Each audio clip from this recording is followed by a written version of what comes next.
aromatherapy, retail therapy, massage therapy, because there's an aversion to coming to people like me. What do you think I might do, people? Counseling. Oh, you probably read the bio. I'm a psychotherapist. So there's a real challenge in terms of people being scared. Am I mad? Am I crazy? I really don't want to see you. And I'm okay with that because I understand that I'm actually the last resort. And people can find that a little bit concerning, but I feel really privileged that people come to me at such a point where it's all gotten too much, and whatever they're doing to try to override it, push it aside, pretend it's not there, is no longer working. And so what I help people to do is, how I see it is they come to me with a ball of confusion. They can't quite work out what's going on, but they know that it's just not working. What they're doing is no longer working. Anybody here falling in love with the bozos? Can I get a wink, wink, and a okay? Yes. Yes, so and that has also been my story, so I'm with you, girl. I'm with you, girl, on that. And I think, with a room of black women, I think we've probably read a Yanla, come on. A Yanla Van Sant, Valiants in the Valley. Yes. Yes. Oh, yes, three, my camera person there. Exactly. So for me, what I'm really passionate about is understanding about intimate relationships and how they can how actually we can screw ourselves over and sell ourselves short in them. I mean, I could put that more beautifully if you prefer, but that's the real reality. And the reason why I'm passionate about that's because that's been my journey. I've just been baffled about how can loving someone really cause me that much mayhem. Do you know what I'm saying? I got a, yeah. And so, yeah, I see you, girl. I feel the energy. Such mayhem. And I feel like, oh yeah, keep going, girl. Give me a high five. High five over there. People aren't talking about this stuff, you see, but it matters. Affairs of the heart are serious issues. And if we don't understand them, people are talking about, mental health week is next week. But people are talking about depression and anxiety. But what's causing it? Listen, girl, if you keep unblocking him and letting him come up, 2 blue ticks, he's online, he's not called you back for 5 days and then re-emerges. We're doing it to ourselves. I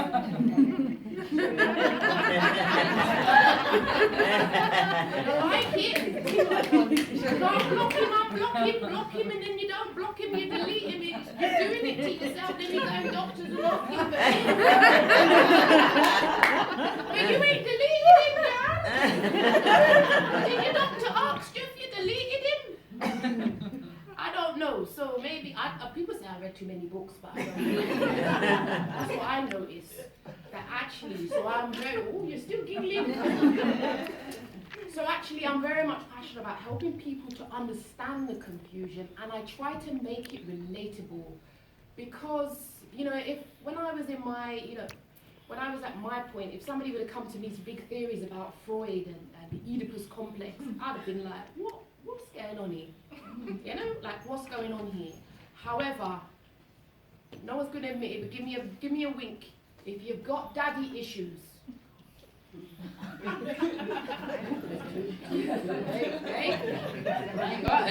Hey. We didn't get enough hugs. We didn't get enough love. Hey?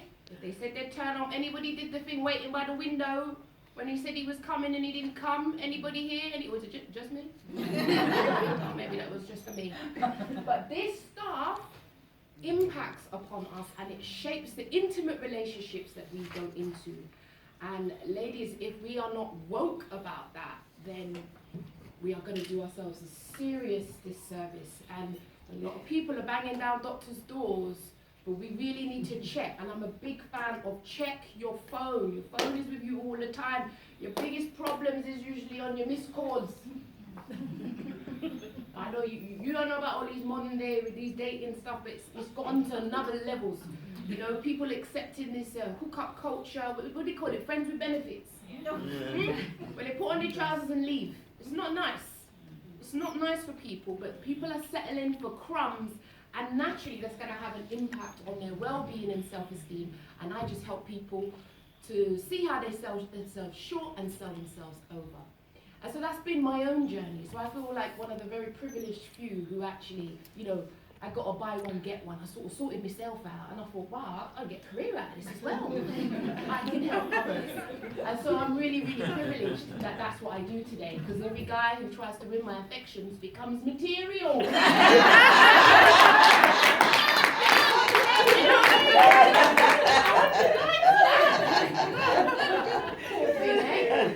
Signed up for.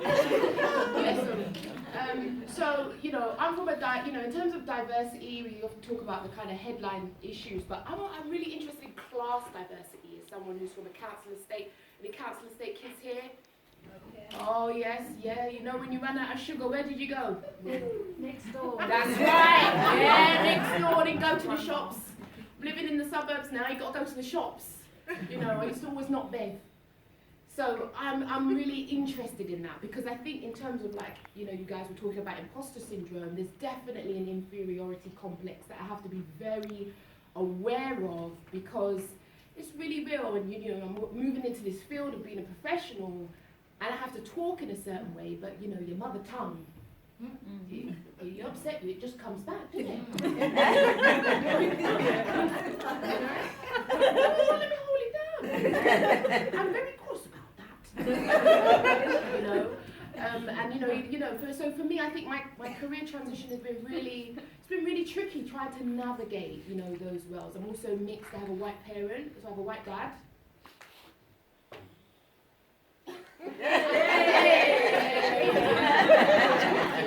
I got a black mum as well. Right, she became a Rasta as well, so people find it really perplexing. Am I done? They find it perplexing when they see my parents, because they usually used to seeing it the other way around. Does that make sense? Yeah. So they see the black mum, and they're like, oh, that's why she's more like on the black, it confuses people. And then they see my dad, and they think it looks like David Rodigan. It's just really interesting. And so my parents also come from different class backgrounds. So, I used to be a probation officer. I left the prison on out on bail. I do miss it, because you can be a 4 out on the streets, but when you're on the wings, you're a 10 out of 10 ladies, I tell you. You get chatted up every day. What can you do? So I'm out here being a 4. But such is life. So I have left my job. I'm on a 5-year sabbatical. I'm due back next year. And what do you think the likelihood is that I'm going to go back after being back? Zilch. They wrote me a year early. I loved it. They miss me. Yes. Yeah, I bet they do. So I kept that as a safety net, and I think I saw a lot in the public sector in terms of what it does to our psychology, the fear that happens, black women probation, black women all working at the bottom, all these rules and regulations coming from the top, being filtered down, and it just felt like modern day. It felt like a plantation, to be honest. Looked different, sounded different, we had good shoes. But actually, it just really did. You had shoes. Yeah, well, there you go. And so I'm really privileged that I've been bold enough to leave, and Sonia's been instrumental in my shift, because I did her Evolve program when I was on the verge of, when you're going to leave your job, you're not going to leave your job, you're going to leave it, and then you get so fed up, they insult you, and then you just like, it's got to be done. So Sonia's been really instrumental and encouraging of me, and getting me to be nice and proper. So I thank you. That's it.